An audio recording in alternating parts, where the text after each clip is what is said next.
আসসালামু আলাইকুম। হ্যালো বন্ধুরা, তোমরা সবাই কেমন আছো? আজকে আমি নতুন রেসিপি চিকেন স্টিক রেসিপি তৈরি করছি। খেতে অনেক দারুণ, তোমরাও বাড়িতে তৈরি করে খেতে পারো। বাচ্চা বড় সব খেতে পছন্দ করে। এখানে আমি চিকেন নিয়ে নিয়েছি। চিকেনকে ছোট ছোট করে নুন, লঙ্কা গুঁড়ো, আদা রসুন বাটা, জিরা, তারপরে ভিনিগার, একটু কর্নফ্লাওয়ার দিয়ে ভালোভাবে মিশিয়ে আধ ঘন্টার মধ্যে রেখে দেব। তারপর এখানে ছোট পেঁয়াজ কুচি, টমেটো কুচা, ক্যাপসিকাম ছোট ছোট করে কুচিয়ে দিলাম।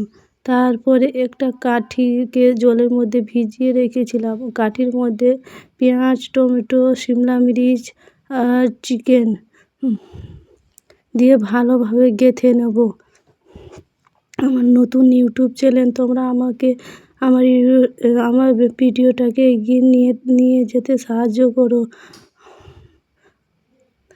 তোমরা কমেন্ট, সাবস্ক্রাইব করবে।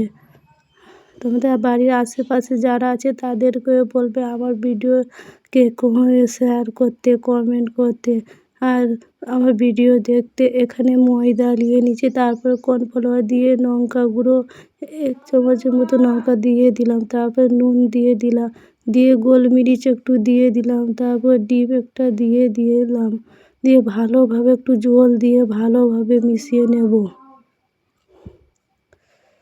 এখানে আমার চিকেন স্টিক সব গাঁথা হয়ে গেছে। আবার এখানে ব্যাটারও তৈরি করে নিলাম। একটা দিয়ে ভালোভাবে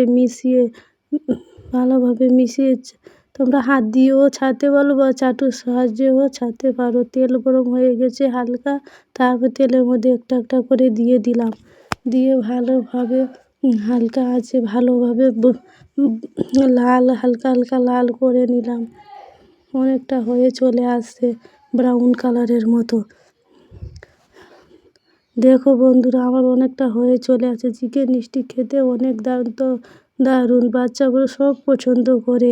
আর রেস্টুরেন্টের মতো এগুলো খেতে। তোমরাও বাড়িতে তৈরি করে খেতে পারবে। হালকা হালকা ভাজা হয়ে চলে আসছে। তারপরে একটা করে তুলে নেব। আমার ছেলে খেতে অনেক খেতে পছন্দ করে। আমি বাড়িতে বানিয়ে তোমাদেরকে দেখালাম। আমার হয়ে গেছে ভাজা। দেখো, হ্যালো বন্ধুরা, আমার ভিডিও ভালো লাগলে তোমরা সাবস্ক্রাইব করবে।